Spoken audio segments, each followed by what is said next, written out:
Hello and welcome. The crimson sun beats down upon ancient stone, and somewhere in the vast desert of Athas, a king dreams of godhood while his people dream only of water. For 1,000 years, Kalak has ruled the city-state of Tyr with an iron fist wrapped in sorcerous flame. And now, in these final days before his ascension or his destruction, you find yourself walking the same dusty streets where rebellion simmers beneath fear's heavy blanket. The air tastes of copper and desperation, and every shadow harbors either a spy or a rebel, though sometimes both wear the same face. Tyr rises from the sandy wastes like a monument to suffering and survival intertwined. The city sprawls across the landscape, its walls towering 60 feet high, constructed from massive blocks of stone quarried from the ringing mountains to the west. These aren't just defensive structures meant to keep enemies at bay. They're statements of power, declarations that Kalak's domain stands eternal and unshakable. The stone itself carries a yellowish hue, almost golden when the dark sun strikes it at certain angles, though any beauty this might create is undercut by the countless guard towers that punctuate the walls at regular intervals, each one manned by Templars whose loyalty to Kalak is absolute, purchased through magic, fear, and privilege. You pass through the caravan gate, one of the primary entrances to Tyr, and immediately the city's character assaults your senses. The smell hits first, unwashed bodies pressed together in too small spaces, the acrid tang of defiler, ash where wizards have carelessly drained life from the soil, excrement from beasts of burden, and underneath it all, the metallic scent of blood that never quite washes away from the stones. The sounds layer upon each other. Merchants hawking goods in a dozen different languages, the crack of overseers' whips, the grinding of the great obsidian mills where slaves work until they collapse, the occasional scream that no one acknowledges because screams are as common as sand in Tyr. The city divides itself into distinct quarters, each with its own character and purpose. The warrens sprawl across the eastern section, a maze of cramped slave pens and hovels where the majority of Tyr's population lives their short, brutal lives. Here, humans mix with dwarves, half-giants, mulls, and other races, all united in their bondage. The structures rise no more than 2 stories high, built from sun-baked mud brick that crumbles at the edges, held together by desperation and decades of accumulated grime.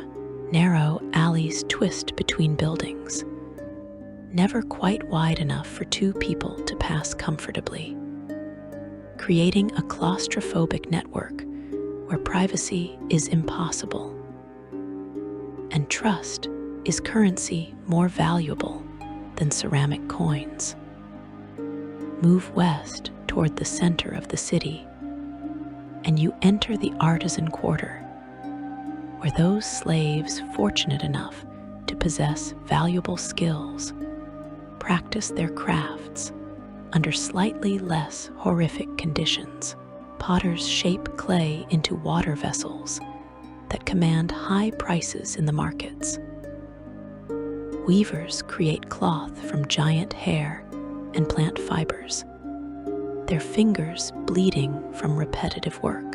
Metalworkers forge weapons and tools in foundries, where the heat rivals the sun's own fury, their bodies covered in burn scars that map out years of service. These artisans exist in a peculiar limbo, still slaves, still property, yet possessing enough value that their owners treat them marginally better than field workers or gladiators. Some even maintain small workshops, though the products of their labor never truly belong to them. The noble quarter rises in the western section of the city, where tiers elite maintain their estates behind walls within walls. These compounds sprawl across multiple acres, surrounding central mansions built from the finest stone and decorated with materials imported at staggering expense from across the tablelands. Gardens flourish here through the constant attention of slave gardeners, who channel every precious drop of water to maintain patches of green in defiance of the surrounding desert. Fruit trees provide shade and sustenance to those who have never known real hunger. Fountains bubble with water that could sustain a dozen families in the Warrens for a month, their endless flow serving no purpose beyond displaying the owner's wealth and power. Within these estates, the Templars and nobles of Tyr conduct the city's real business. Alliances form and dissolve over elaborate feasts, featuring delicacies that would cost a slave's yearly food ration. Marriages are arranged to consolidate wealth and influence. Trade agreements are negotiated in perfumed chambers, while slaves fan their masters with giant leaves. The Templar wives gather for elaborate social rituals that disguise deadly political maneuvering beneath layers of courtesy and custom. Every smile conceals calculation. Every gift carries obligation. Trust is a luxury none can afford. Yet everyone must pretend to possess in abundance. At the city's heart stands the Golden Tower, Kalak's palace, and the seat of his absolute authority. The structure rises 200 feet above the surrounding buildings, its surface covered in panels of hammered gold that blaze in the sunlight like a second sun descended to earth. This gold represents more than mere wealth. It symbolizes the defiler magic that powers Kalak's rule.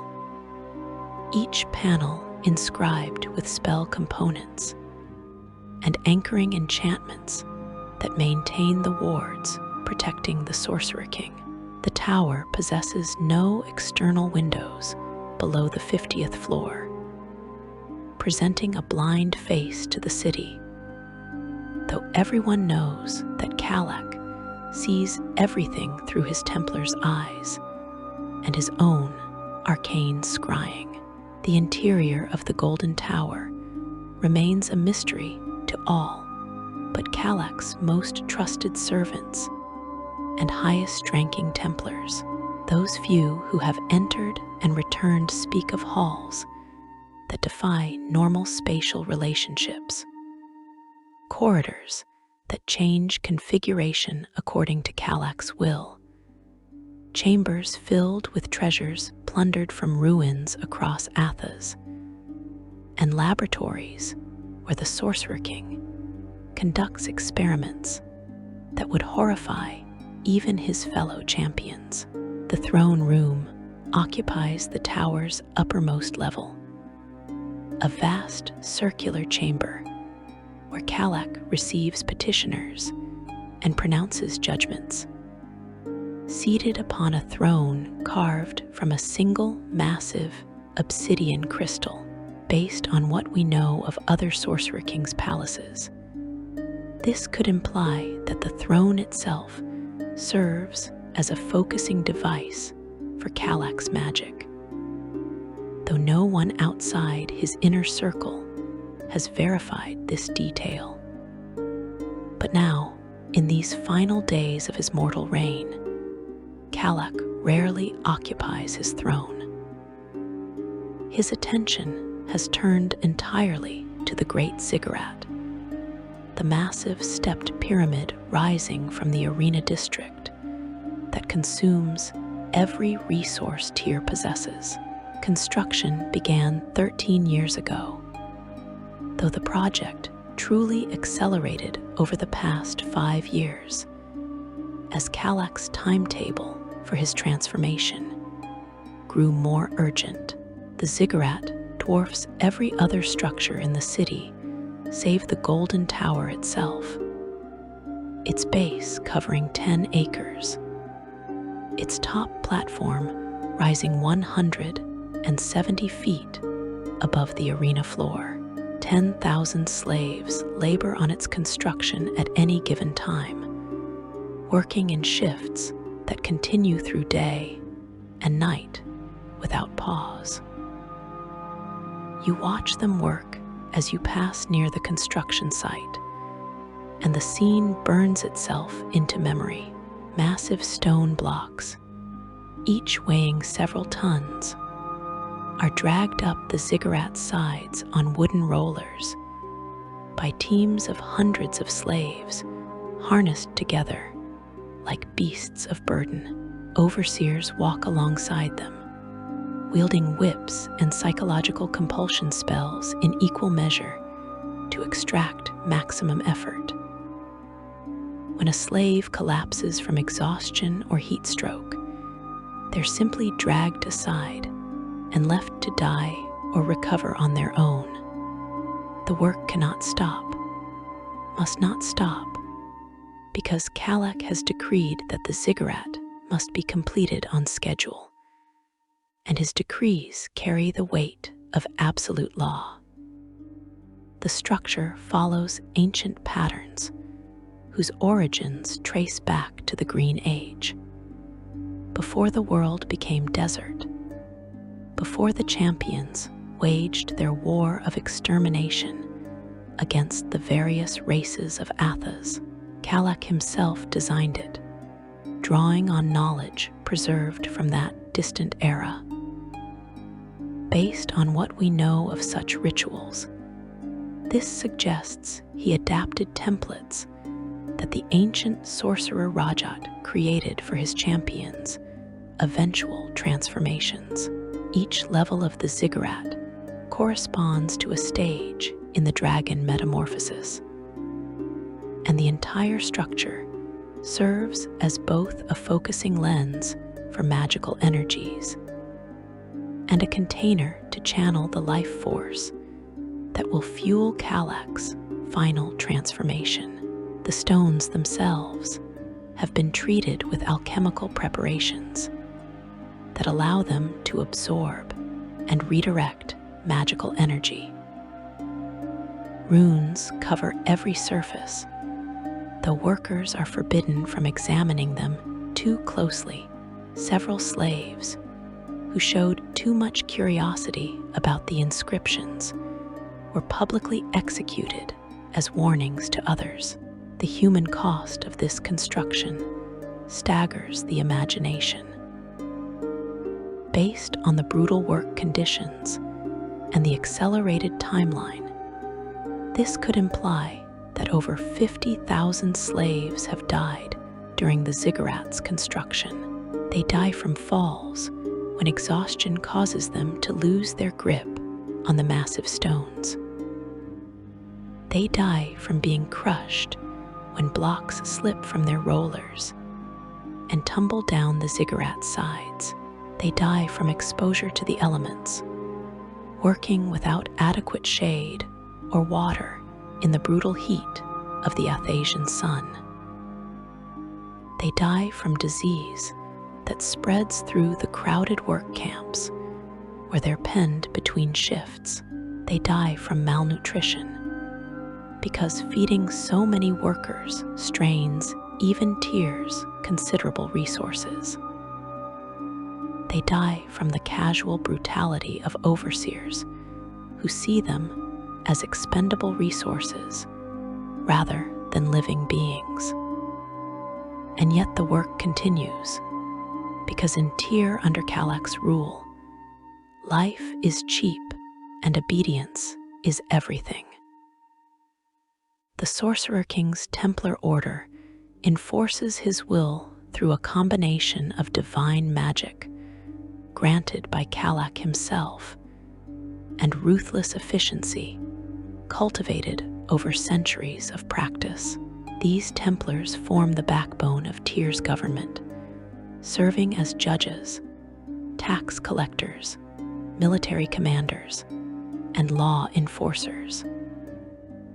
Their distinctive yellow robes mark them as extensions of Kalak's power, and citizens scramble to move aside when Templars pass through the streets. To disobey a Templar is to disobey Kalak himself, and such disobedience carries only one punishment: death, usually public and creative in its cruelty. The Templar hierarchy mirrors Tyr's social structure. Low-ranking Templars come from common stock, elevated to their positions through demonstrated loyalty and willingness to commit whatever atrocities their orders require. They patrol the streets, collect taxes, oversee slave work details, and maintain basic order. Mid-ranking Templars come from noble families or have proven themselves through years of service. They manage trade, conduct diplomatic missions to other city-states, command military units, and handle complex legal matters. High Templars occupy positions of genuine power, serving as Kalak's direct representatives in matters of state importance. They know the Sorcerer-King personally, have been admitted to his presence, and carry out his most sensitive commands. Above them all stands Tithian, Kalak's highest Templar and most trusted advisor. Tall and handsome, with aristocratic features and an easy charm that conceals his ruthless ambition, Tithian has served Kalak for 3 decades, rising through the ranks through a combination of genuine competence and calculated political maneuvering. He oversees the ziggurat's construction, manages Tyr's treasury, commands the Templar Order in Kalak's absence, and enjoys privileges that make him effectively the second most powerful person in the city-state. To the common people of Tyr, Tithian is almost as fearsome as Kalak himself, his pronouncements carrying the weight of divine authority, his displeasure resulting in swift and terrible consequences. But you would notice, if you watched carefully, that Tithian's mask occasionally slips. Sometimes, when he inspects the ziggurat's construction, his expression suggests calculation rather than devotion. Sometimes, when he speaks with other high-ranking Templars, his words carry layers of meaning beyond their surface content. Sometimes, he meets with individuals who have no obvious business requiring his attention, merchants whose wealth exceeds their apparent means, nobles whose political connections seem unusually extensive, artisans whose skills suggest training that shouldn't be available to slaves. These meetings happen in private chambers, behind closed doors, with guards positioned to prevent eavesdropping, and they never appear in official records or reports. The truth, known to only a select few in these final days, is that Tithian has been playing a dangerous game. He has cultivated relationships with key members of the Veiled Alliance, the secret organization of preservers and freedom fighters that works to undermine Kalak's rule. He has quietly positioned loyalists in crucial positions throughout the Templar hierarchy and city administration. He has carefully studied the ziggurat's design and the ritual Kalak plans to perform, and he has been preparing for the moment when Kalak's attention will be entirely focused on his transformation, when the Sorcerer King will be most vulnerable, when a well-timed strike could change everything. Section 2. The Dragon Within Ancient Secrets and Dark Metamorphosis. The transformation Kalak seeks is not something he imagined on his own, nor is it a path he discovered through independent research. The dragon metamorphosis is a process older than Tyr itself, older than the deserts that now cover Athas, older than the very concept of Sorcerer Kings. To understand what Kalak attempts in these final days, you must journey backward through history, through layers of time and forgotten ages, to an era when Athas was green and alive, when oceans covered vast expanses of the world, when forests stretched to every horizon and the word desert existed only in theoretical discussions of potential climate patterns. In that distant green age, a being of extraordinary power walked Athas. His name was Rajat, though the title barely captures the magnitude of his existence. Called the first sorcerer, the warbringer, the father of magic, Rajat stood as the singular figure who discovered how to manipulate the fundamental forces of reality through will and ritual. Before Rajat, magic did not exist on Athas. Psionics, yes, the power of the mind to reshape matter and energy, had always been part of the world's nature. But the ability to draw power from life itself, to channel it through carefully constructed spell matrices, to reshape reality according to desire rather than natural law, this was Rajat's gift and curse to Athas. Rajat himself was not human, though his exact nature remains obscured by time and deliberate obfuscation. Some accounts describe him as Pyrene, one of the ancient races that predated humanity's rise to dominance. Others suggest he was something else entirely, perhaps unique, perhaps the last of a species whose name has been lost to history. What is certain is that Rajat possessed physical deformities that marked him as different, as other, and these differences drove him to isolation and eventually to madness. In his solitude, he discovered the principles of magic through experiments that spanned centuries, learning to draw life energy from plants and eventually from animals and intelligent beings. But Rajat's discovery came with a terrible realization. The more powerful the magic, the greater the cost in life energy. Minor spells might require only the sacrifice of grass and small plants. Moderate magic demanded the lives of shrubs and small animals. Truly powerful spells needed life force on a massive scale. Entire forests consumed in an instant, herds of animals reduced to ash. Eventually, even intelligent beings drained of vitality to fuel spells of world-shaking magnitude.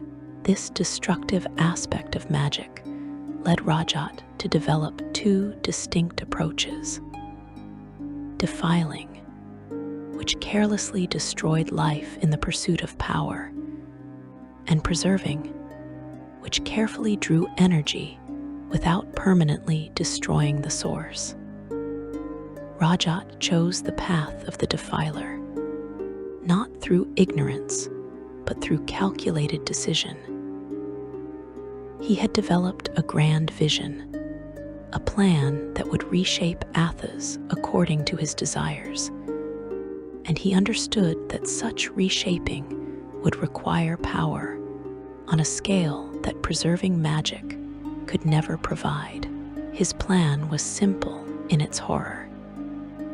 He would restore Athas to a time before humanity and the other newer races existed, a return to an age when only the ancient races walked the world.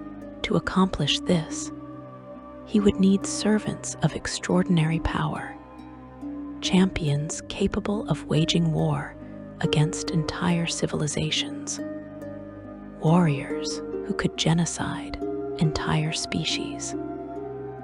So Rajat began gathering students, selecting individuals from among humanity and the other races who showed exceptional potential for both magical and martial prowess. Over centuries, he trained them in the art of defiling magic, teaching them spells of devastating power, showing them how to draw life force from the world around them without hesitation or mercy. He forged them into weapons, each one specialized for a particular aspect of his grand plan. And when they were ready, when they had achieved mastery of the magical arts, Rajat performed a series of rituals that transformed his students into something more than human, less than divine, the champions of Rajat. The transformation that created the champions was itself a form of dragon metamorphosis, though incomplete. Rajat drew upon ancient lore, upon knowledge that might have predated even his own existence, to craft spells that would fundamentally alter his students' nature. He increased their physical capabilities, granting them strength, speed, and endurance beyond normal limits. He extended their lifespans to span millennia rather than decades. He gave them the ability to grant divine magic to Templars, creating a power structure that would allow them to rule the cities they would conquer during the cleansing wars. And he planted within each champion the seed of further transformation, the potential to eventually become full dragons if they survived long enough and accumulated sufficient power. The champions were given names that reflected their purposes. Kalak became the Ogre Doom, tasked with exterminating the ogre race from Athas. Hamanyu was the Troll Scorcher, meant to cleanse the world of trolls. Boris received the title Butcher of Dwarves, though his role would eventually expand far beyond this original designation. 15 champions in total, though later reduced to 13 through various deaths and transformations, each assigned a specific race to destroy, each given the power necessary to accomplish their genocidal mission. And for centuries, the cleansing wars raged across Athas, the champions leading armies of humans against the ancient races burning entire cities, slaughtering populations down to the last child, using defiling magic on such massive scales that the very land itself began to die. The environmental destruction caused by the cleansing wars cannot be overstated. Every major spell cast by the champions and their apprentice defilers drew life force from the surrounding area. Forests that had stood for thousands of years were reduced to barren ash in moments. Grasslands that supported vast herds became lifeless sand. Rivers dried as the plants that fed them were destroyed. The oceans receded as rain patterns changed due to loss of forest cover. Slowly, inexorably, the Green Age died and the Brown Age rose to take its place. Athas transforming from paradise to desert through the cumulative effect of countless magical battles. But the champions were not mindless servants. As the cleansing wars progressed, as they accumulated power and experience, some began to question Rajat's ultimate goals. They had achieved dominion over vast territories, ruling as kings and warlords, growing accustomed to power and the privileges it brought. The realization that Rajat intended to destroy humanity itself, once the other races had been eliminated, came as a shock to most champions, who had assumed that humans would be the inheritors of the cleansed world. This revelation sparked the rebellion that would transform the champions into Sorcerer-Kings and change the nature of Athas forever. Led by Boris, the champions turned against their master in a conflict that dwarfed anything seen during the cleansing wars. The battle raged across multiple planes of existence, reality itself straining under the magical forces unleashed by both sides. Rajat's power was immense, greater than all the champions combined in raw magical strength. But they had advantages of numbers and tactical coordination. They also had access to artifacts and spell components Rajat had used to create them, knowledge that allowed them to devise a ritual that could imprison even the first sorcerer. The ritual they developed created the Hollow, a space between dimensions where Rajat could be contained, but not destroyed, for they were uncertain whether destroying Rajat was even possible, and feared the consequences if they tried and failed. Around the Hollow, they constructed layer upon layer of wards and bindings, each one requiring continuous maintenance to remain effective. And here Boris made a terrible sacrifice. He volunteered to undergo an accelerated transformation into full dragon status, reasoning that only a being of such power could maintain the wards containing Rajat and coordinate the other champions in their ongoing responsibilities. The ritual that transformed Boris into the Dragon of Athas was similar to what Kalak now attempts, but with crucial differences. Boris's transformation was supported by all the other champions working together, pooling their magical knowledge and power to shape the metamorphosis. It took place over an extended period, allowing Boris's mind time to adjust to his changing nature. And even with these precautions, The transformation drove Boris temporarily insane, unleashing centuries of madness during which the dragon rampaged across Athas, destroying cities and killing thousands before his sanity gradually returned. The dragon metamorphosis itself is a process that fundamentally rewrites a being's essential nature.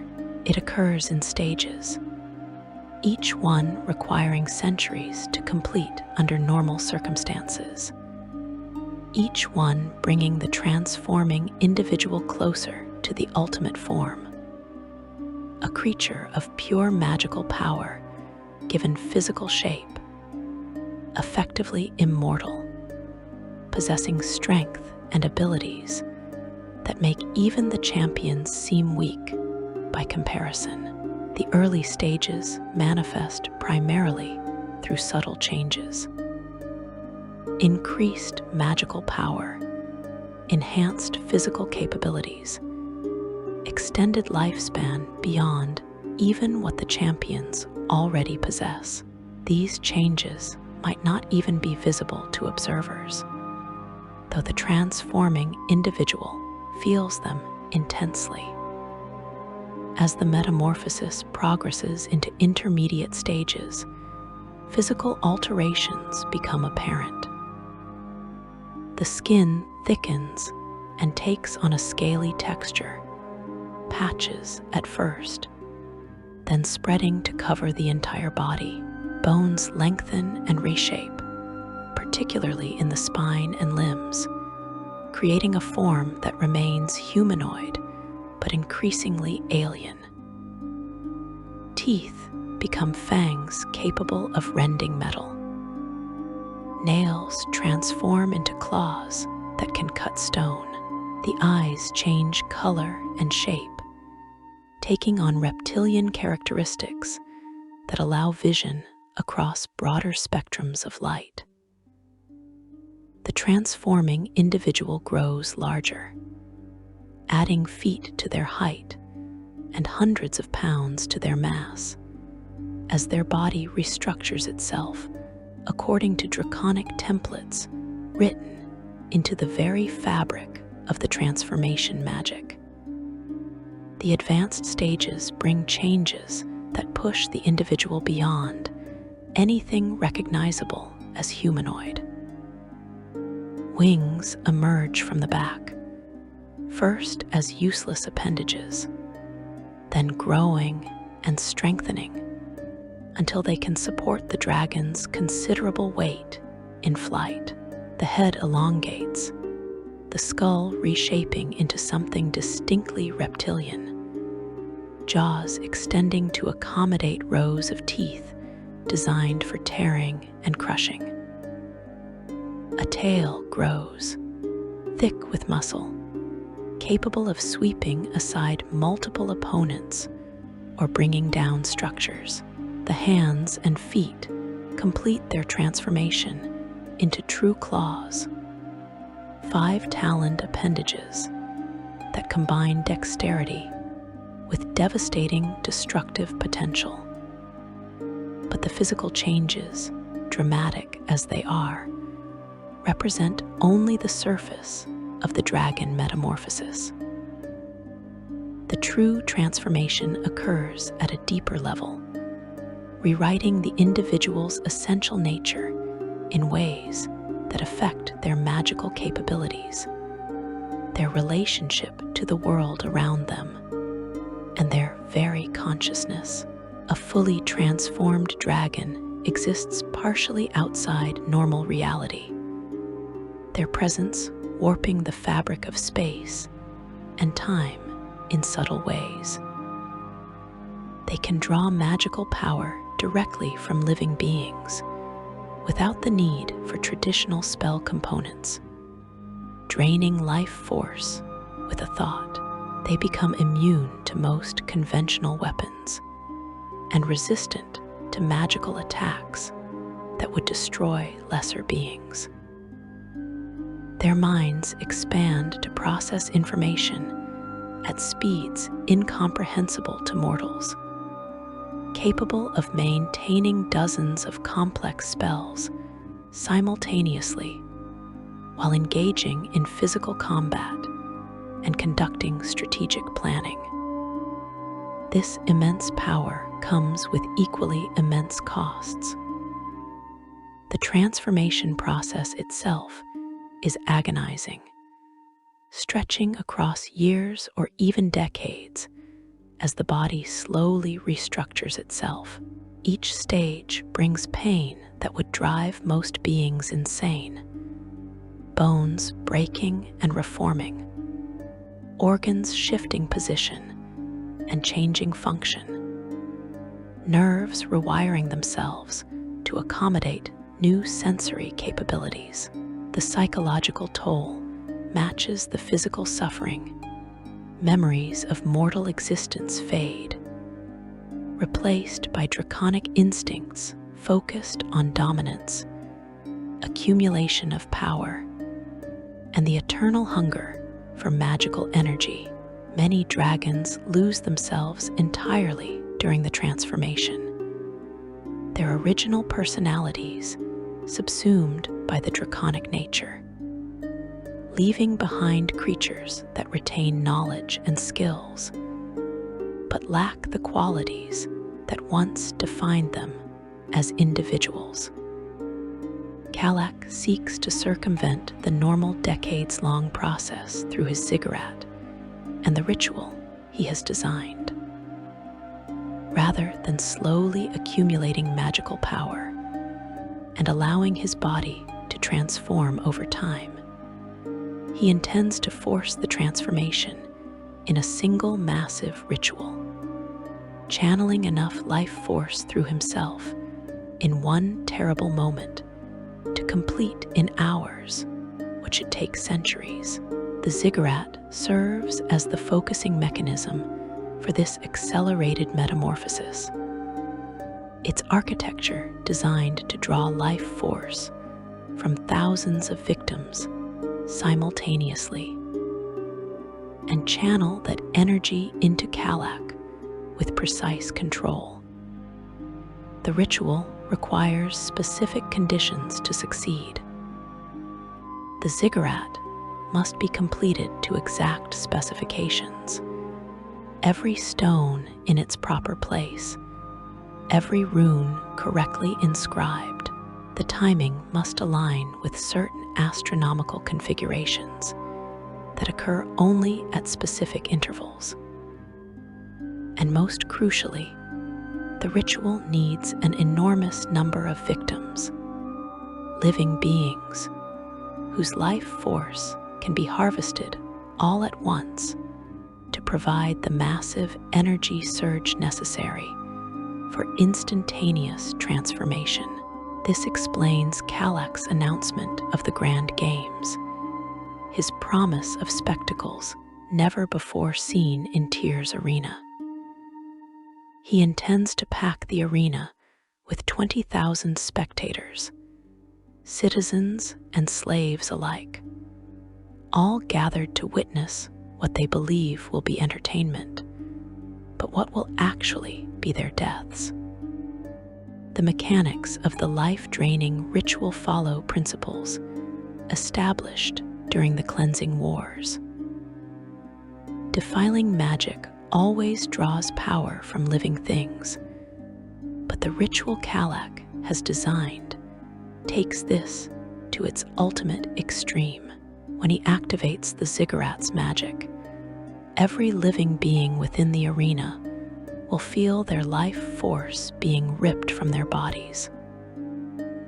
It will start as a tingling sensation, easy to dismiss as nervous excitement or the heat of the packed crowd. Then pain will blossom, spreading from the chest outward as the heart struggles to pump blood that is being literally drained of vitality. Victims will age visibly, skin wrinkling and hair turning white as decades of life are compressed into moments. They will scream, but their screams will weaken as their lungs lose the strength to draw breath. And then, within minutes of the ritual's activation, they will die, every single one of them, their corpses desiccated husks that will crumble to dust at the slightest touch. The life force harvested from these 20,000 deaths will flow through the ziggurat's carefully constructed channels, guided by the runes carved into every surface, directed toward the ritual's focus point, where Kalak stands ready to receive the power. The energy will pour into him like a tidal wave, overwhelming his current form, forcing his body to transform or be destroyed by the sheer magnitude of power flooding through his being. If everything goes according to his calculations, if the ziggurat functions as designed, if his preparations have been sufficient, then Kalak will emerge from the ritual as a fully transformed dragon, having completed in one afternoon what should take centuries. But there are risks that Kalak either doesn't recognize or has chosen to ignore. The transformation that drove Boris mad occurred over an extended period with the support of all the other champions. And still, the dragon lost his sanity for centuries. Kalak plans to compress that transformation into hours, forcing changes that should happen gradually to occur almost instantaneously, with no support from fellow champions and no gradual adjustment period for his mind to adapt to his changing nature. Based on what we know of Boris's transformation, this could imply that even if the ritual succeeds in the technical sense, the psychological shock might leave Kalak insane, a rampaging beast with godlike power, but no rational mind to control it. There's also the question of whether the ziggurat will function as Kalak believes. He has based its design on ancient texts, and his understanding of the magic Rajat used to create the champions. But Kalak wasn't present when Rajat performed those original rituals. He's essentially attempting to reverse engineer a process he has never witnessed, working from incomplete information and making educated guesses about crucial details. A single error in the rune inscriptions, one stone placed incorrectly, a miscalculation in the timing of the astronomical configurations. Any of these could cause the ritual to fail catastrophically, potentially destroying not just Kalak, but the entire city of Tyr in a magical explosion of unprecedented power. Section 3. Shadows and Resistance, the Veiled Alliance's Hidden War. But the common people of Tyr know nothing of these machinations. They wake each day to the same grinding oppression, the same casual cruelty, the same crushing certainty that their lives hold no value beyond their utility to their masters. Slave markets operate throughout the city, though the largest occupies a permanent location near the caravan gate, where merchants from across the tablelands bring human cargo for sale. The auctions follow predictable patterns. Slaves are stripped naked and displayed on raised platforms, while potential buyers examine their bodies for signs of disease, injury, or physical defects. Strong slaves command high prices, and usually end up in the obsidian mines or on construction projects. Skilled slaves with useful trades go to artisan workshops or noble households. Beautiful slaves disappear into harems or private chambers. The elderly, infirm, or troublesome slaves sell for a handful of ceramic coins and typically die within weeks of purchase. Daily life in Tyr revolves around survival for the majority of the population. Water, that most precious commodity on Athas, is strictly controlled and rationed. City wells operate under Templar supervision, dispensing measured amounts to citizens and slaves alike. The wealthy maintain private cisterns and can afford to purchase extra water at inflated prices. The poor wait in long lines for their daily ration, sometimes standing for hours in the brutal heat, knowing that the wells might run dry before they reach the front. Dehydration kills more people in Tyr than any disease or violence. A slow death that strikes rich and poor alike when the water runs out. Food presents similar challenges. The surrounding region produces limited crops, hardy grains, bitter tubers, and tough vegetable varieties that can survive in the depleted soil. Most food comes from the forest ridge, a distant region where vegetation still grows in relative abundance, or from the farms that dot the areas around Tyr, where slaves work irrigated fields until the land gives out. Meat is rare and expensive, coming primarily from Erdlis, the large flightless birds that serve as Athas's equivalent to chickens, or from Kanks, the large insects that provide both meat and a sweet substance similar to honey. The wealthy supplement their diets with preserved foods imported at great expense from other city-states or delicacies like roast erdlu, prepared by skilled cooks. The poor eat a gruel made from mashed grains and whatever vegetables they can obtain, flavored with spices if they're lucky, eaten bland, and gritty if they're not. The social structure of Tyr is rigidly defined and brutally enforced. At the very top sits Kalak, absolute in his authority, divine in his power, untouchable in his golden tower. Below him, the High Templars and ancient nobles form the aristocracy, families whose wealth and influence span centuries, bloodlines that intermarry and consolidate power generation after generation.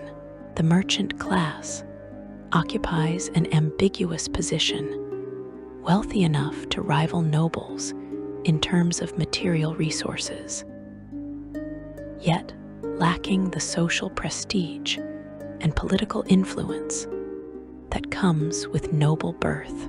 They form alliances with noble houses through strategic marriages and business partnerships, always seeking to elevate their status, while understanding that true power remains forever beyond their grasp. Below the merchants, the artisans and skilled workers maintain a precarious existence. Free citizens, technically, they nevertheless live under constant threat of enslavement for crimes ranging from failure to pay taxes to simple offenses against public order. Their skills protect them to some degree. A master potter or experienced weaver is too valuable to waste in the mines. But that protection is never absolute, never guaranteed. They work long hours producing the goods that keep Tyr's economy functioning, receiving modest compensation that allows them to avoid starvation and maintain basic shelter, but little more. And at the bottom, comprising nearly 70% of Tyr's population, the slaves. They are property, pure and simple, with no rights under Tyrian law beyond the minimal protections necessary to maintain their economic value. A slave who steals food to feed starving children receives the same punishment as a slave who murders their master, public execution, usually through torture designed to serve as entertainment and warning. A slave who attempts escape and fails might be crucified on the city walls, left to die slowly in the sun, while citizens pass below going about their daily business. A slave who dares raise their hand against a free citizen, even in self-defense, forfeits not only their own life, but often the lives of their entire family as punishment. Yet within this seemingly monolithic oppression, cracks have begun to appear. The Veiled Alliance operates in the shadows, a loose network of preservers, wizards who draw magical power without destroying the environment, and freedom fighters dedicated to undermining the Sorcerer King's rule. In Tyr, the Alliance has grown particularly strong over the past decade, benefiting from Kalak's increasing preoccupation with his transformation preparations and the resulting relaxation of security in certain areas. They maintain safe houses throughout the city, hiding members in plain sight among the population. They run an underground railroad, helping escaped slaves flee to free folk settlements beyond Tyr's borders. They gather intelligence on Templar movements and Kalak's activities, building a picture of the Sorcerer King's plans piece by careful piece. The Alliance's most valuable members are the nobles who have secretly joined their cause, using their wealth and access to gather information and provide cover for more active resistance members. Aghas of Asticles stands foremost among these patrician rebels. Young by noble standards at 32 years of age, Aghas inherited his family's wealth and position 5 years ago when his father died under suspicious circumstances that may have involved Kalak's direct intervention. Unlike many nobles who accept their privilege without question, Aghas has developed a conscience, helped in part by his lover Sadira, a half-elf slave who serves his household, but whose intelligence and magical talents far exceed what her station would suggest.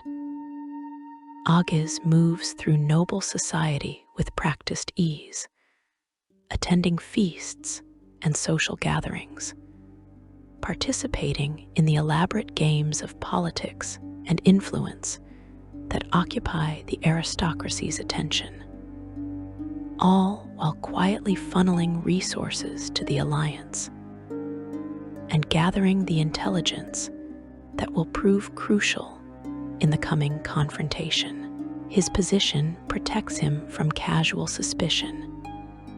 Who would suspect that Aghas of Asticles, heir to one of Tyr's most ancient noble houses, would work to overthrow the order that grants him such privilege? This protective coloration allows him to operate more freely than lower status alliance members, meeting with key figures without drawing Templar attention, moving through areas of the city that would be closed to commoners, accessing information that Resistance members could never obtain on their own. The gladiatorial arena occupies a central place in Tyrian life, serving multiple functions simultaneously. Located in the arena district adjacent to the ziggurat construction site, the massive structure seats 20,000 spectators arranged in tiered rows according to social status. The wealthy occupy the lower levels, close to the action, sheltered from the sun by silk canopies, and attended by slaves who provide food, drink, and entertainment between bouts.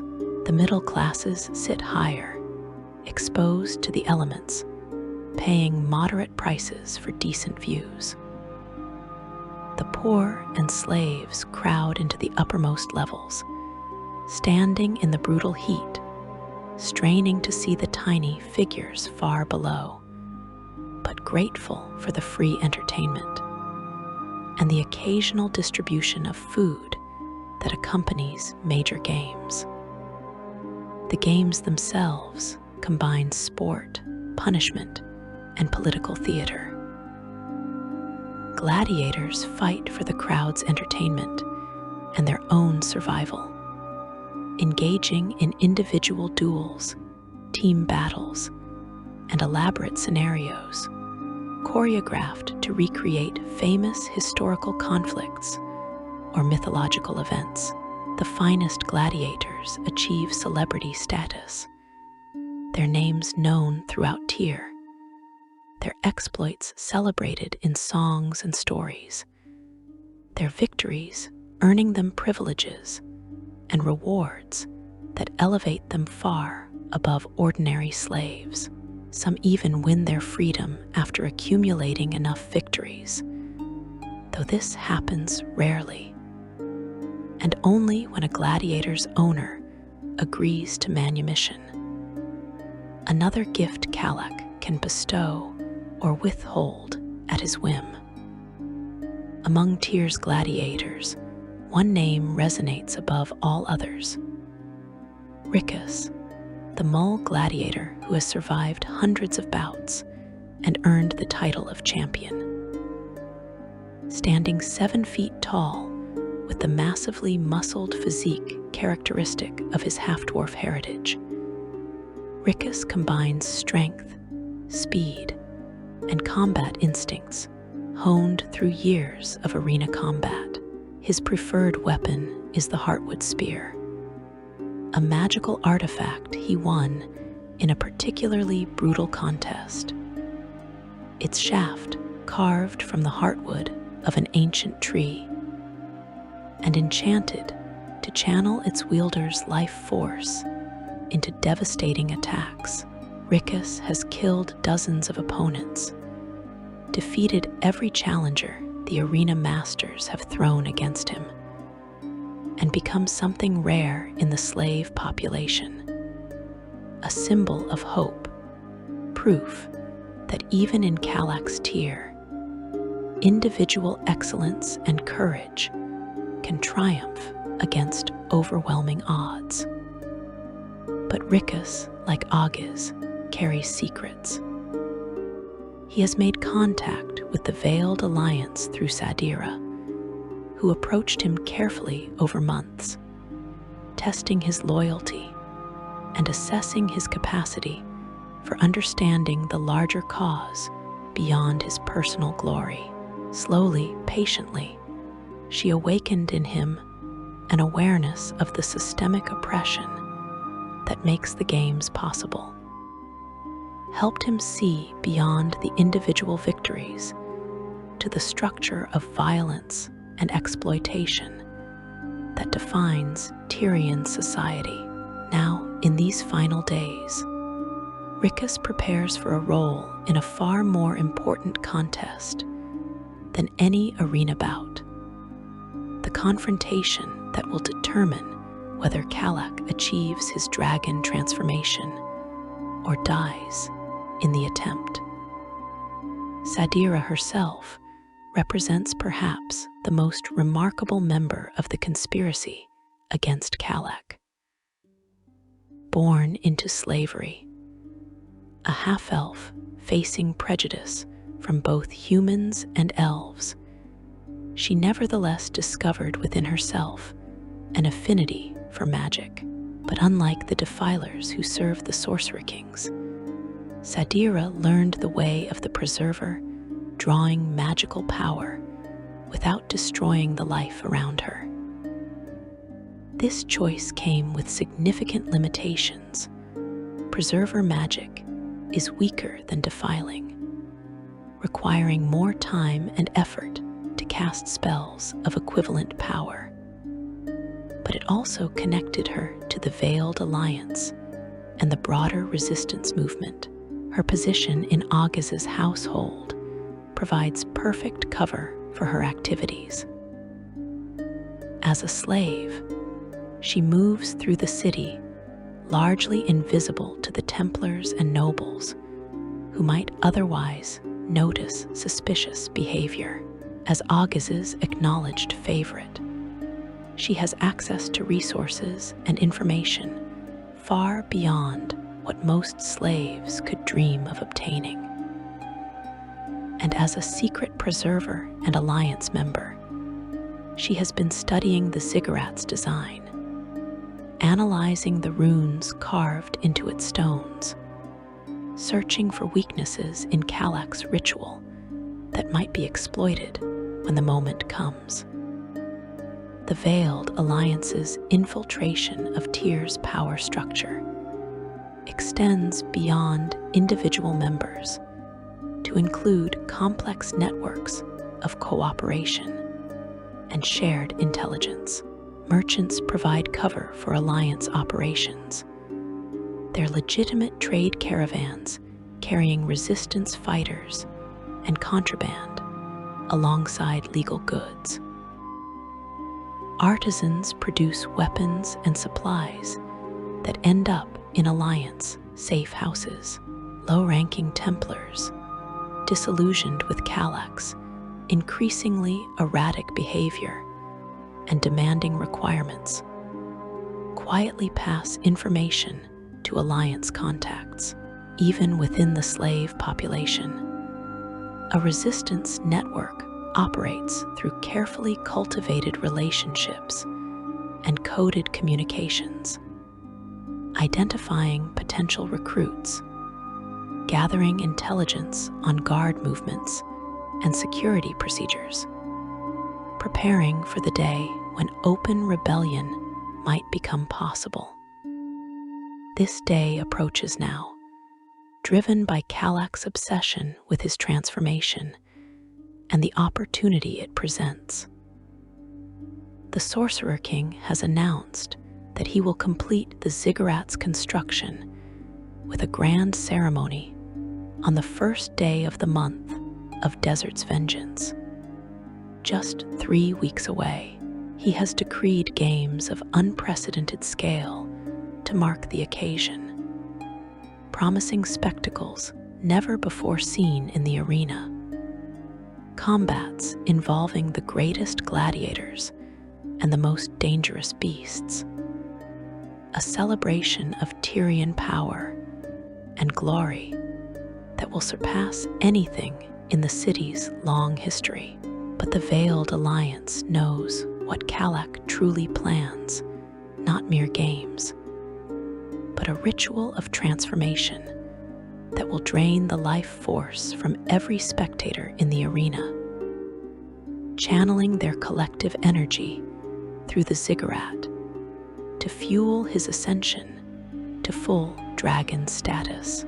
20,000 people will die screaming as their vitality is ripped from their bodies and consumed by Kalak's insatiable hunger for power.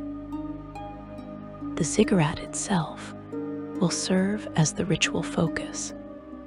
Its carefully arranged stones and inscribed runes directing the magical energies with precision, ensuring that not one drop of life force is wasted in the process.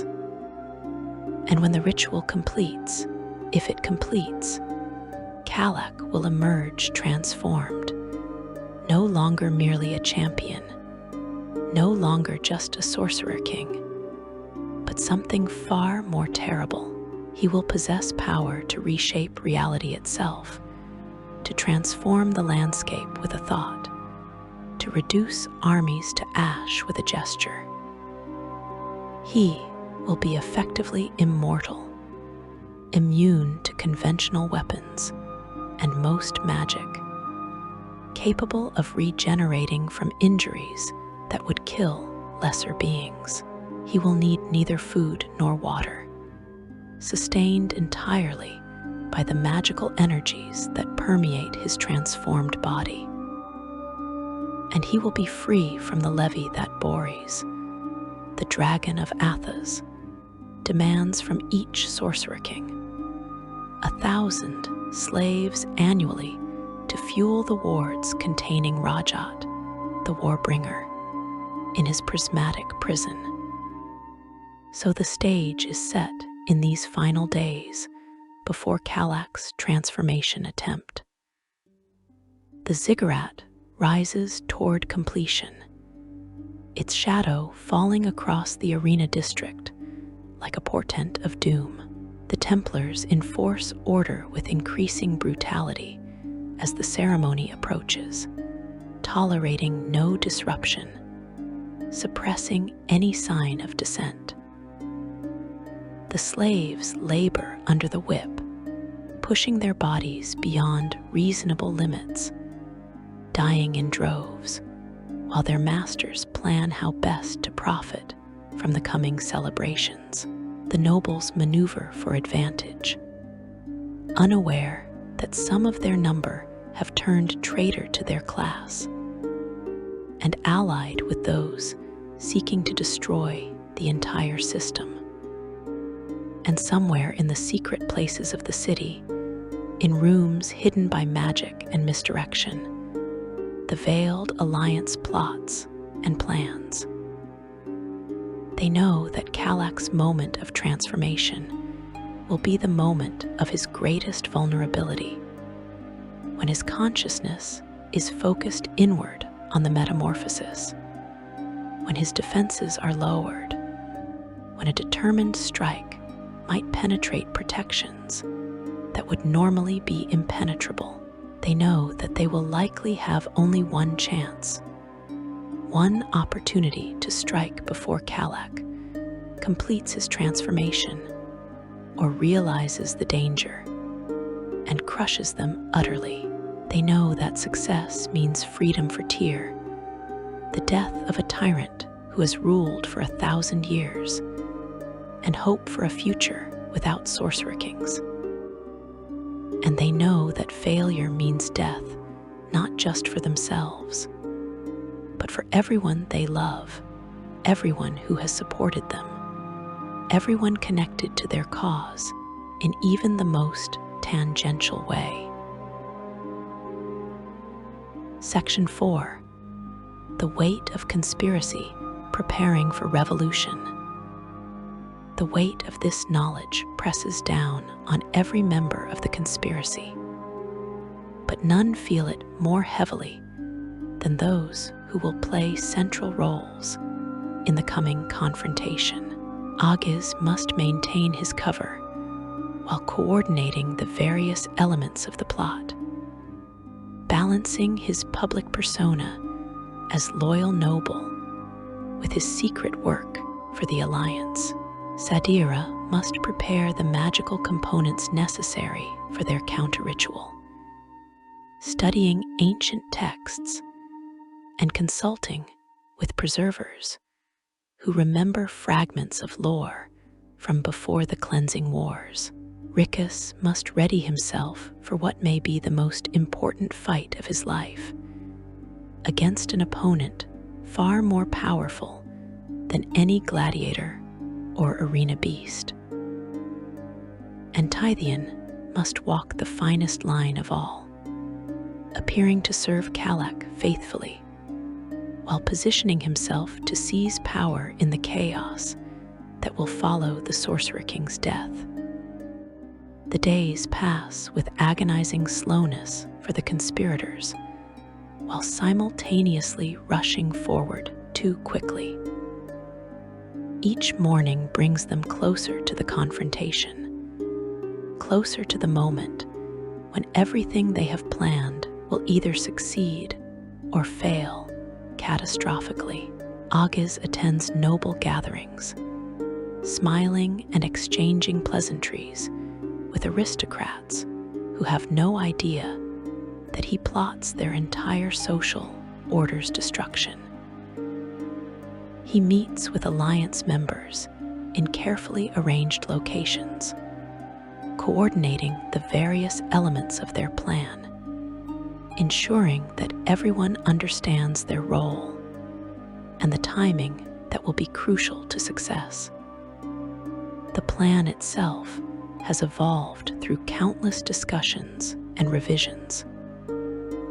Initially, the Alliance considered simply assassinating Kalak before the ritual could begin, striking him down in the Golden Tower, or ambushing him on his way to the ziggurat. But this approach was rejected as impractical. Kalak's defenses are too strong, his paranoia too well developed, his magical wards too comprehensive for a straightforward assassination to have any reasonable chance of success, even if they somehow managed to penetrate his protections and strike a killing blow. Kalak possesses contingency spells that would likely allow him to survive, or at least exact terrible revenge on his attackers before death claimed him. The alternative that gradually emerged focused on Kalak's moment of greatest vulnerability, not when he sits secure in his tower, but when he stands atop the ziggurat performing the transformation ritual. At that moment, his attention will be entirely focused inward on managing the massive flow of magical energy pouring through his body. His defenses, normally impenetrable, will be lowered or at least distracted as he wrestles with the forces threatening to tear him apart from within. And if the conspirators can strike at precisely the right instant, if they can disrupt the ritual while it's in progress, the energy Kalak is trying to channel will turn against him with devastating force. But reaching Kalak during the ritual presents its own challenges. The ziggurat will be surrounded by Templars, hundreds of them, all loyal to Kalak and ready to die defending him. The arena itself will be packed with 20,000 spectators, many of whom will panic when the ritual begins, and they realize something is terribly wrong. And Kalak himself, even distracted by the transformation, remains one of the most powerful beings on Athas, capable of killing with a gesture, of incinerating attackers with defiling magic that draws life from everyone within range. This is where Rickus becomes essential to the plan. As Tyr's champion gladiator, he will be in the arena for the games, fighting for the crowd's entertainment as part of the festivities Kalak has arranged. His presence will raise no suspicion. Indeed, games of this magnitude would seem incomplete without Rickus participating. And when the moment comes, when Kalak begins the ritual and his attention turns inward, Rickus will be positioned to strike. His heartwood spear giving him a weapon capable of actually harming the Sorcerer-King if he can get close enough to use it. But Rickus cannot succeed alone. Even with his combat prowess and his magical spear, he's still a mortal facing a being who has lived for thousands of years, who commanded armies during the Cleansing Wars, who has killed more people than Rickus has seen in his entire life. He needs support, distraction, and most crucially, he needs someone to disrupt Kalak's ritual from a magical perspective, to interfere with the flow of energy through the ziggurat, and create the opening that will allow a physical attack to succeed.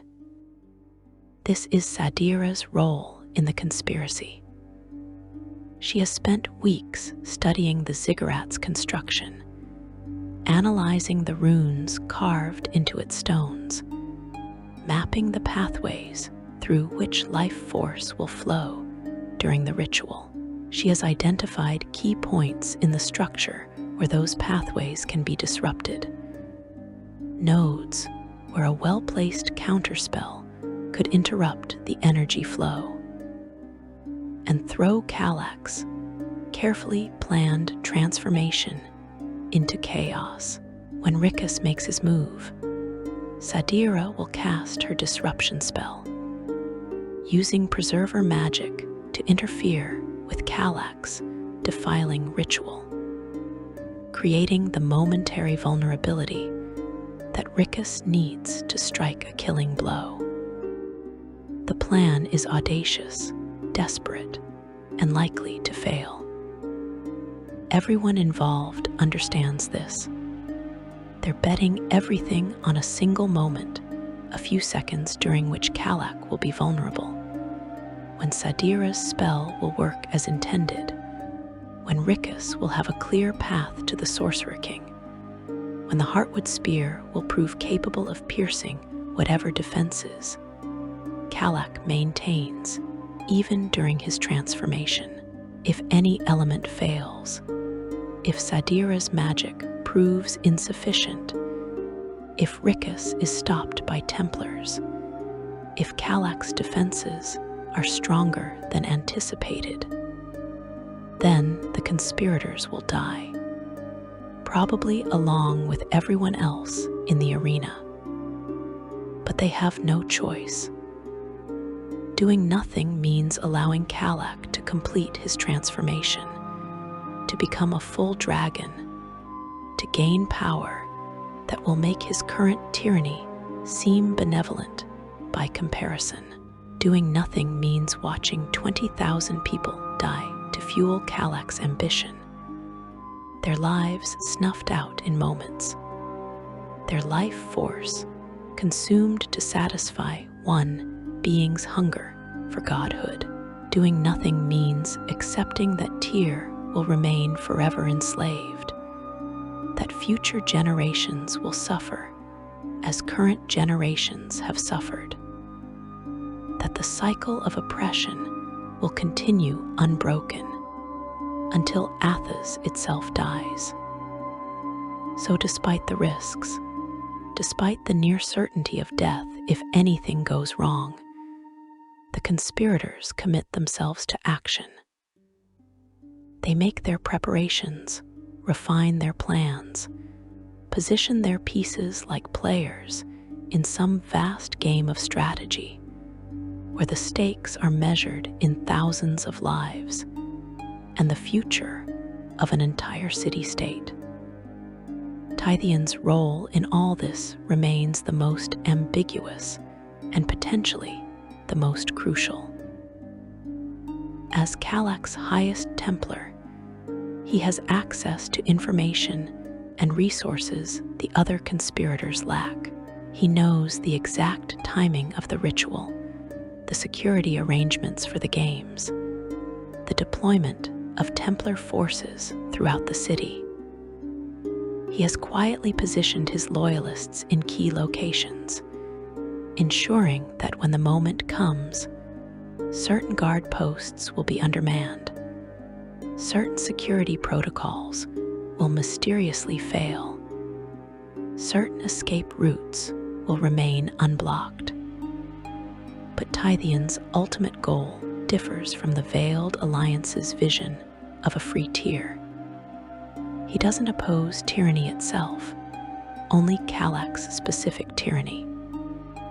In the chaos following the Sorcerer-King's death, Tithian intends to seize power for himself, to position himself as Tyr's new ruler, to claim the authority Kalak wielded, but without the Sorcerer-King's divine mandate. He has studied the mechanisms by which Kalak grants divine magic to his Templars, searching for ways to maintain that power structure even after Kalak's death. He has cultivated relationships with key nobles and merchants, building a coalition that will support his claim to rule once Kalak is gone. The other conspirators suspect Tithian's true ambitions, though they lack proof and cannot afford to alienate him before Kalak is dealt with. Agiz in particular watches Tithian carefully, aware that the High Templar's cooperation may be temporary, that the alliance against Kalak might dissolve immediately into a struggle for Tyr's future. But these concerns must wait. First, Kalak must die. First, the dragon transformation must be stopped. First, Tyr must be freed from a tyrant who has ruled for a millennium. What comes after, whether true freedom or simply a new tyrant, remains a question for another day. The sun sets over Tyr as it has for thousands of years, painting the sky in shades of crimson and gold, the light reflecting off the golden tower and the rising ziggurat. In the warrens, slaves huddle together for warmth as the desert temperature plummets. In the noble quarter, aristocrats dine on delicacies while discussing the coming games, speculating about what spectacles Kalak has planned, completely unaware that many of them will be dead within days. In the arena district, workers continue their labor on the ziggurat by torchlight, the overseer's whips cracking regardless of the hour, driving the slaves to complete the final touches on the structure that will serve as their execution ground. And in the Golden Tower, Kalak of Tyr, Sorcerer-King and would-be dragon, contemplates the transformation that lies just days ahead. He has waited centuries for this moment, planned for decades, sacrificed thousands of lives in preparation. The ziggurat nears completion. The astronomical configurations approach optimal alignment. The arena fills with citizens eager for entertainment, slaves driven by their masters, nobles seeking social advantage through attendance at the greatest games in Tyrian history. Everything proceeds according to his design. Nothing suggests that his carefully laid plans face any threat. Nothing warns him that some of his most trusted servants have turned against him, that a slave girl has unraveled the secrets of his ritual, that a gladiator prepares to become his executioner. Section 5. The Day of Transformation, Blood, and Revolution in the Arena. The day arrives with deceptive normalcy. The crimson sun rises over Tyr as it always has, casting long shadows across the city, warming the stones that cooled during the desert night. Citizens wake and prepare for the games, discussing with neighbors and family what spectacles they might witness, what legendary combats Kalak has arranged for their entertainment. Slaves are roused by overseers' whips and driven toward the arena, their masters eager to secure good viewing positions despite their bondage. Nobles prepare elaborate costumes and arrange for their household retinues to accompany them, viewing the games as much a social occasion as entertainment. In the arena itself, the atmosphere crackles with anticipation. 20,000 people flow through the gates, filling the tiered seating according to strict social hierarchy. The wealthy claim their positions near the arena floor, shaded by silk canopies, attended by slaves who fan them and offer refreshments. The middle classes pack the mid-level seats, exposed to the sun, but grateful for their attendance at what promises to be historic games. The poor and slaves crowd into the uppermost reaches, standing room only. But free admission makes the discomfort worthwhile. The ziggurat dominates the arena's northern end, its stepped pyramid structure rising 170 feet above the sand.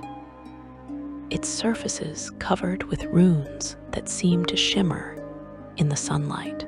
A platform crowns its summit, positioned precisely according to calculations Kalak has refined over years of preparation.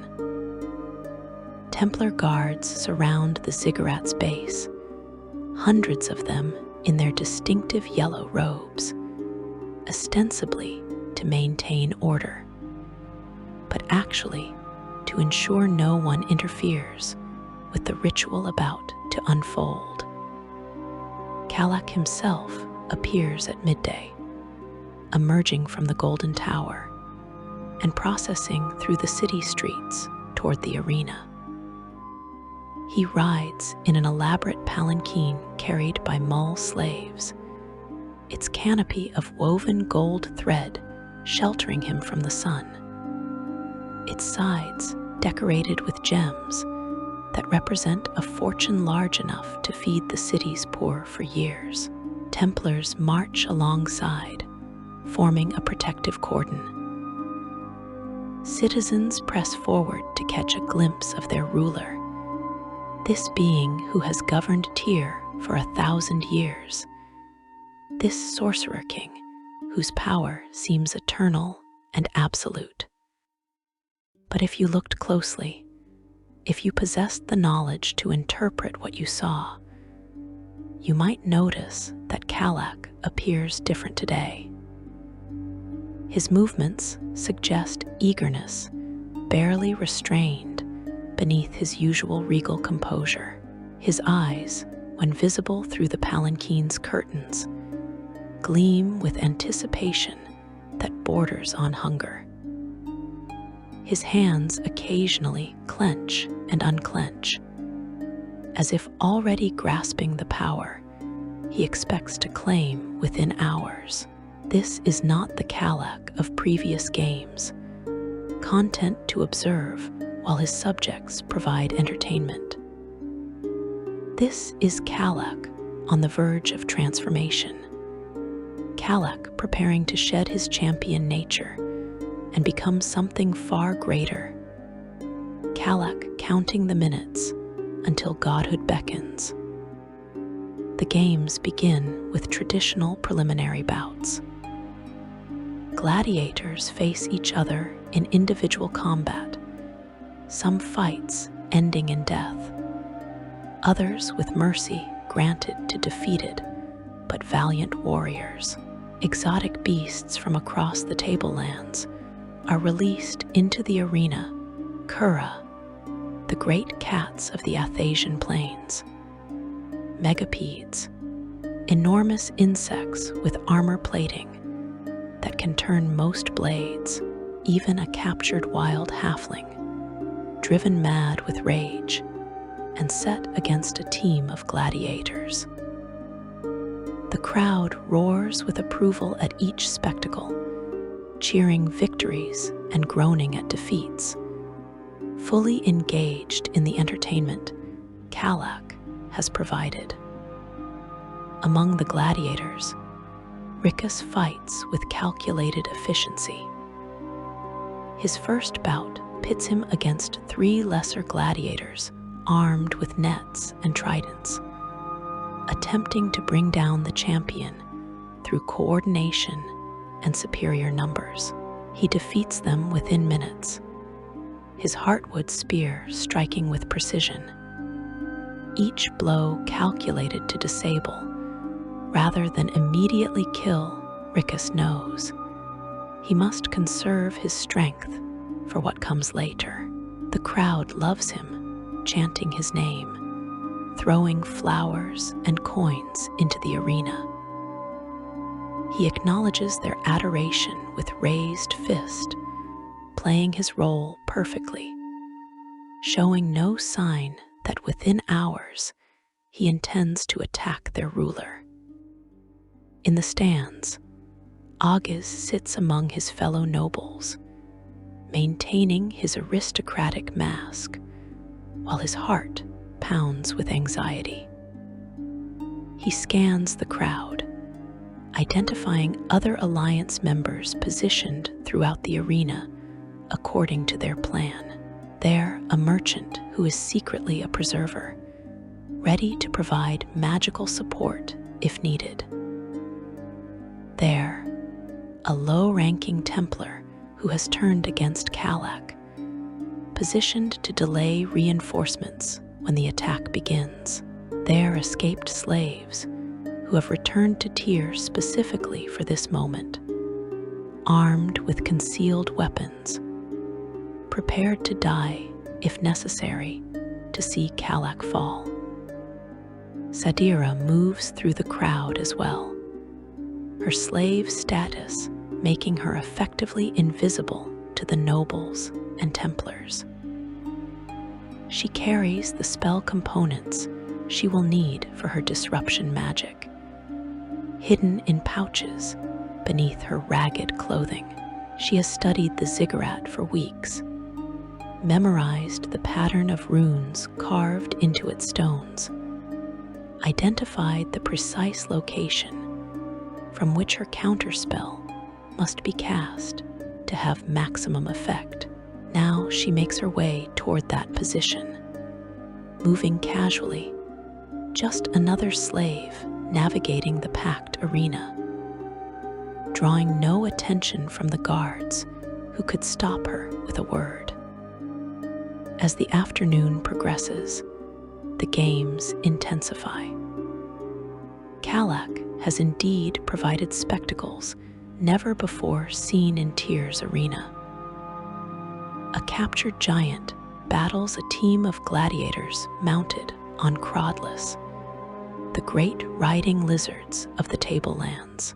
A wizard duel showcases the destructive power of defiling magic, as 2 condemned prisoners are given spell components and told that the survivor will earn freedom. Neither survives, both burning themselves out in massive magical displays that leave sections of the arena floor transformed to ash and glass. Throughout it all, Kalak watches from his position of honor near the ziggurat, his anticipation growing more evident as the sun begins its descent toward the western horizon. Then, as the astronomical configurations reach their optimal alignment, as the sun's angle creates specific shadows across the ziggurat's runes, Kalak rises and begins ascending the pyramid steps. The crowd falls silent, sensing that something significant is about to occur. The Templars surrounding the ziggurat snap to heightened attention.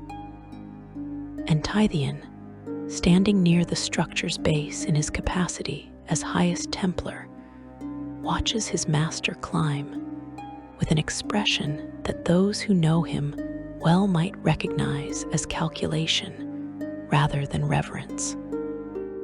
Kalak reaches the summit platform and turns to face the assembled crowd.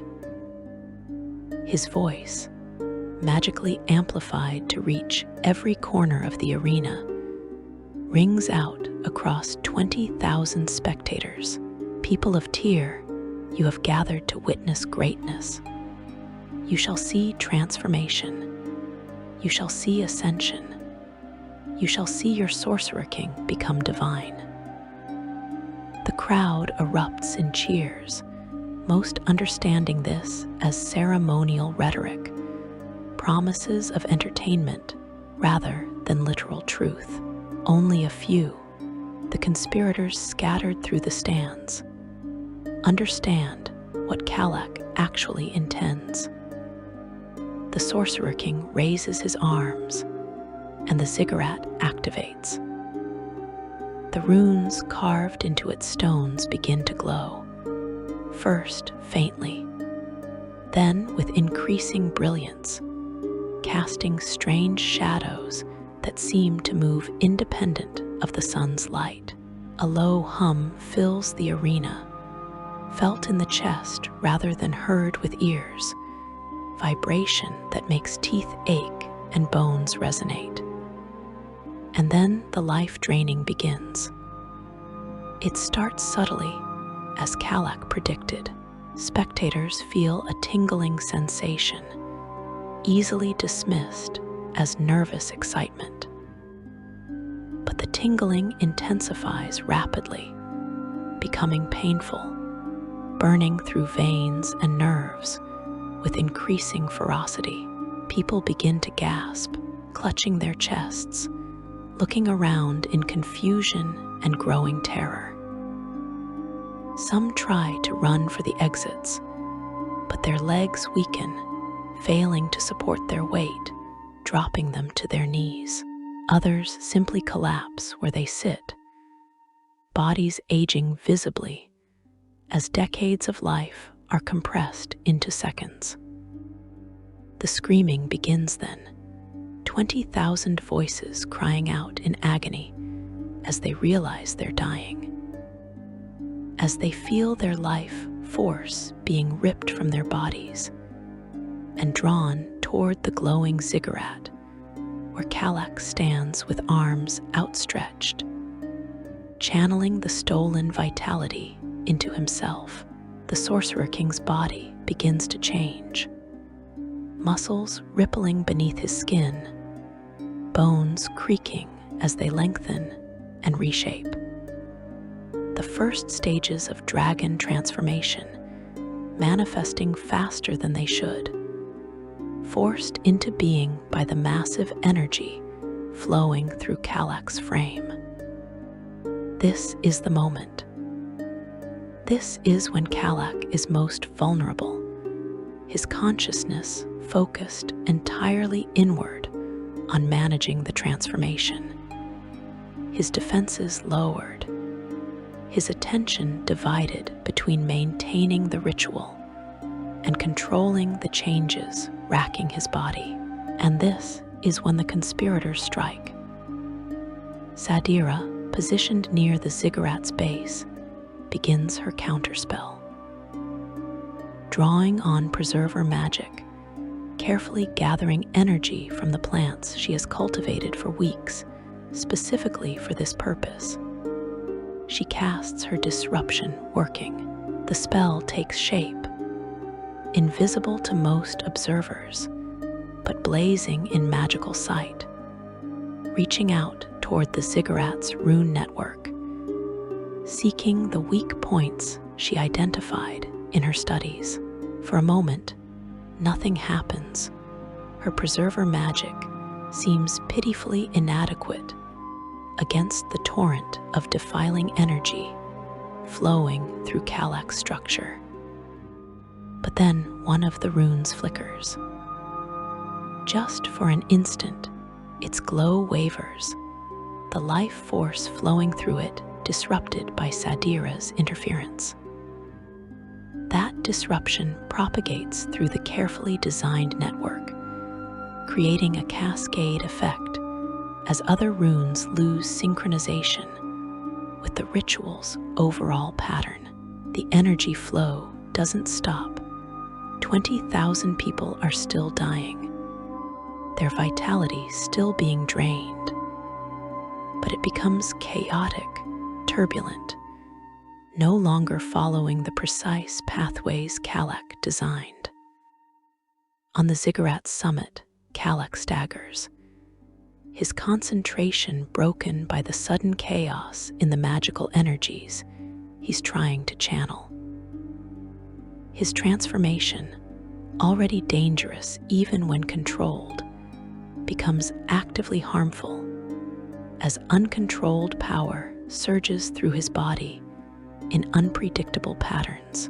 He roars, a sound that begins human, but ends as something else, something draconic, something terrible. His skin ripples, scales beginning to form, but incorrectly. Patches of dragon hide appearing randomly across his body, rather than spreading from central points as they should. And this is when Rickus moves.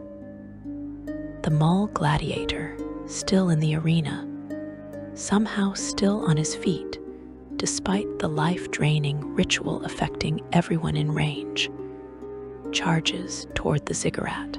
His dwarf blood heritage gives him resistance to magic that allows him to function where others collapse.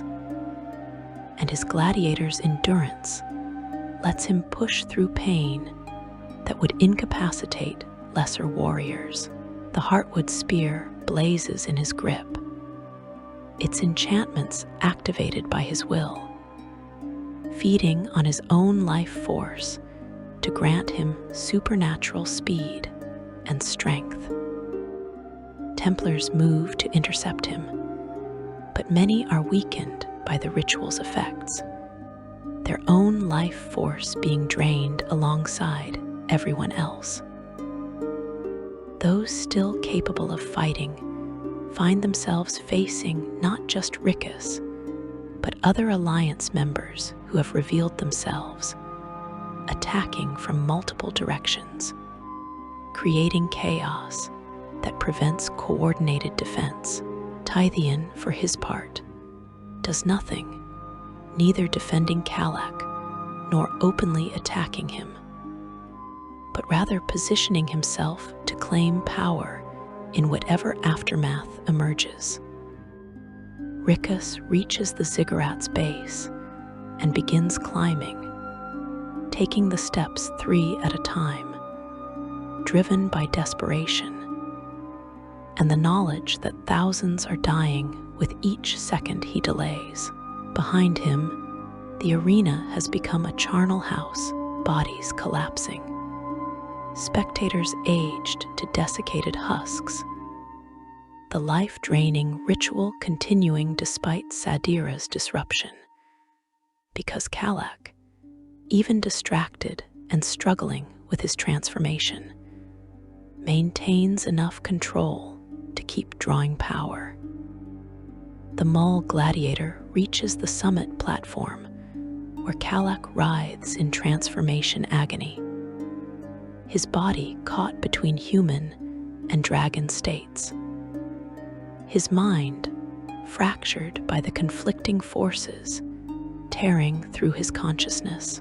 For just an instant, their eyes meet, the Sorcerer-King who has ruled for 1,000 years, and the slave who dares challenge that rule. Based on what we know of this confrontation, this could imply that in that moment, Kalak recognizes his mistake, understands that his obsession with transformation has blinded him to threats he should have anticipated. But recognition comes too late. Rickus drives the Heartwood spear forward with all his considerable strength, channeling his own life force through the weapon, its magical enhancements allowing it to pierce defenses that would turn ordinary weapons. The spear enters Kalak's chest, finding the heart beneath scales and shifting flesh, driving deep into the Sorcerer King's transforming body. Kalak screams a sound that shatters windows throughout the arena, that causes blood to run from the ears of those close enough to hear it directly. The life force he's been channeling through his body, the stolen vitality of thousands of victims, suddenly has nowhere to go as his control over the ritual collapses completely. The energy backfires catastrophically, exploding outward from the ziggurat in a wave of uncontrolled magical force that levels the structure's upper levels and sends Kalak's body tumbling down the pyramid's sides. The Sorcerer King of Tyr, the Ogre Doom, champion of Rajat who has ruled for a millennium, dies before his body reaches the arena floor.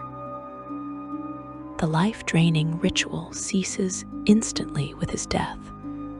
Those spectators who have survived the first minutes suddenly able to breathe again, their life force no longer being torn from their bodies, but thousands have already died. Some estimates suggest that half the arena's population perished in those terrible minutes before Rickus struck his killing blow. The immediate aftermath is chaos. Surviving spectators flee the arena in panic, trampling each other in their desperation to escape. Templars, their divine magic suddenly cut off with Kalak's death, find themselves powerless and vulnerable, some fleeing alongside the crowd, others attempting to maintain order out of habit, if not authority. The ziggurat, its structural integrity compromised by the magical explosion, begins collapsing, massive stone blocks tumbling down its sides, crushing those too slow or injured to move out of the way. Tithien moves quickly, seizing the moment he has planned for. He claims Kalak's obsidian throne, declares himself ruler of Tyr, and orders his loyalists to secure the Golden Tower and other key locations throughout the city. Some Templars, desperate for any authority figure in the chaos, rally to him. Some nobles, recognizing that Tithien represents continuity and order, throw their support behind his claim. Within hours, before most of Tyr even understands that Kalak is dead, Tithien has established himself as the city-state's new master. But Tithien's rule will be different from Kalak's, at least in certain crucial ways. Without the champion's innate ability to grant divine magic to Templars, Tithien must find alternative sources of power, a quest that will drive much of what follows in Tyr's history. The slave trade continues, though with modifications, as Tithien seeks to consolidate his authority through different means than simple brutality. The Veiled Alliance, having achieved their immediate goal of destroying Kalak, now faces the question of whether to accept Tithien's rule or continue their fight for true freedom. Agiz survives the arena, though weakened by the life-draining ritual. Sadira survives, her preserver magic and careful positioning having protected her from the worst effects. Ricka survives, though injured in Kalak's death throes, and will go on to become a key figure in Tyr's transformation from slave city to free state. The Heartwood Spear, having fulfilled its purpose in slaying a Sorcerer-King, becomes a legendary artifact, symbol of the revolution that changed Athas. The broader implications of Kalak's death ripple across the tablelands. Other Sorcerer Kings watch Tyr's revolution with concern, seeing in Kalak's fate a warning about their own vulnerabilities. Boris, the Dragon of Athas, must adjust his tribute collection now that Tyr lacks a Sorcerer King capable of providing the annual levy of slaves. And across Athas, in slave pens and hidden gatherings, people begin to whisper that if Kalak could fall, perhaps other tyrants could as well. Perhaps the age of Sorcerer Kings might eventually end.